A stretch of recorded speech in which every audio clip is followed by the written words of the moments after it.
Good morning, everyone. I am joined here by my team, and together we will be presenting our solution for at-home melanoma monitoring for atypical mole syndrome.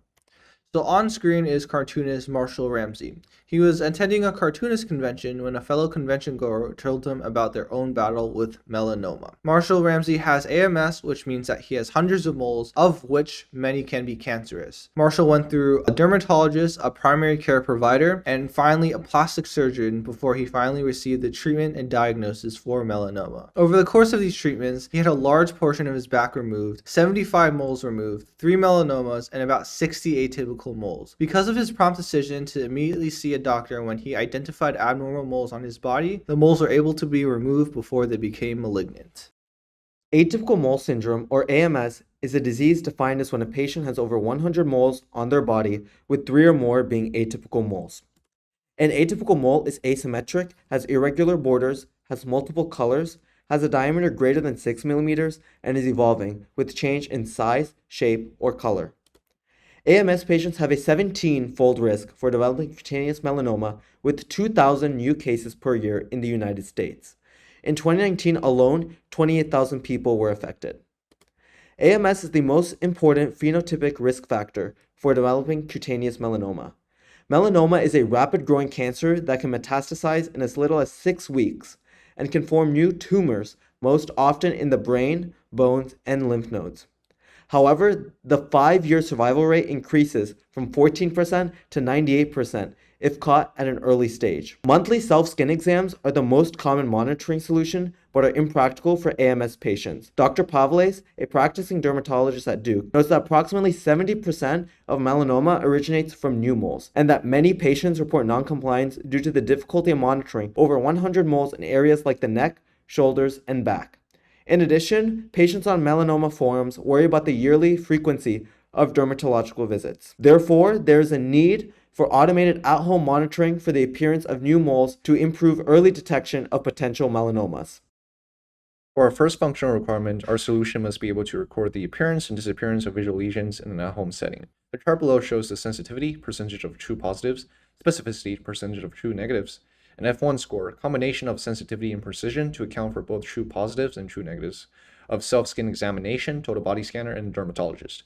To be successful, our device must be able to perform better than the self-skin examination and approach the percentages of these measures for the total whole body scanner and a dermatologist. It also has to monitor hard-to-reach areas such as the face, upper limb, and trunk, covering 84% of the body.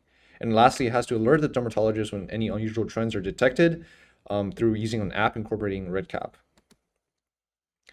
For the constraints, the solution must be easy to use, surpassing a user-defined scale of 4 out of 5, easy to install, again surpassing a user-defined scale of 4 out of 5, non-invasive, meaning it cannot enter the body, electrically safe, and cost-effective, meaning it has to cost less than $395 or the cost of a single scan using a whole body scanner in the clinic. So our proposed solution consists of several components.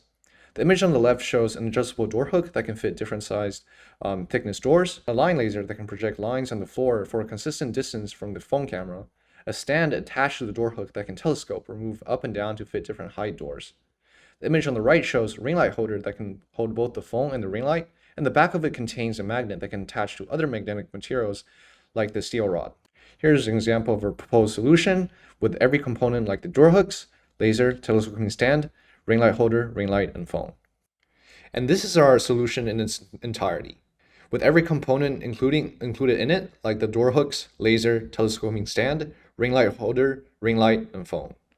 Additionally, we provide a smartphone app pipeline for image analysis. Data and analysis results are stored locally on the user's device with an option to export to their physician if needed. First, the user acquires images on a monthly or bi-monthly basis using the hardware that Sean presented. Images from multiple sessions can then be uploaded to analyze progression. Then our software generates a mapping between the 2 sessions to identify the new moles. Here's a zoomed in example of mole mapping where we use a graph matching algorithm to find corresponding moles between the 2 dates. This leaves the new moles unmapped, allowing us to alert the user of their presence. So now we will have Sean demonstrate how a patient would interact with our device. First, he turns on the laser pointer, which has been calibrated to a distance of 3.5 feet. He will then interact with our app to open the image acquisition view and then turn on the ring light. He steps back and tiptoes across the red laser line and then takes our remote control to take 4 pictures at 4 different angles. He will finally upload the image for processing. So now we move on to some supporting data for the efficacy of our solution. We acquired 120 images across various testing conditions. We took pictures of the torso, chest, back, neck, arms, and face. We also took pictures of 2 skin tones, being number 3 and number 5 on the Fitzpatrick scale. We also changed the lighting conditions to adjust for ambient lighting, temperature of the ring light, as well as the presence of a diffuser. For the mole detection and mole mapping algorithms, we achieved relatively high F1 scores and sensitivities, which is an indication of the success of our system. However, we also had a low specificity for both algorithms, meaning that our system was over-eager in identifying and mapping moles. When comparing the F1 scores across the lighting conditions, we see that the best combination was with the diffuser and cool light, as well as a dark room. Depicted here is our value proposition, with the main points of difference being tracking mole appearance and disappearance automatically in an at-home setting with high privacy and low cost. Imaging in hard-to-reach places with full coverage will be a target for future expansion. Here's our TAM, SAM, and SOM. We expect an initial SOM of $6.7 million with a focus on AMS patients. However, this can be later expanded to anyone at high risk for melanoma or recurrence. Here's a breakdown of our costs, with material costs of $71, manufacturing costs of $100, which is offset by a monthly subscription fee of $15. Our initial batch for production will yield an annual revenue of $3.5 million. The main stakeholders involved in production would be our team, who performs device testing and licensing of the software. We partner with manufacturers and software distributors to give access to patients. The consumption side involves individual consumers who purchase the device through online marketplaces like Amazon. Eventually, we could expand to enterprise consumers in rural clinics and pharmacies who pay to license the software. Thank you.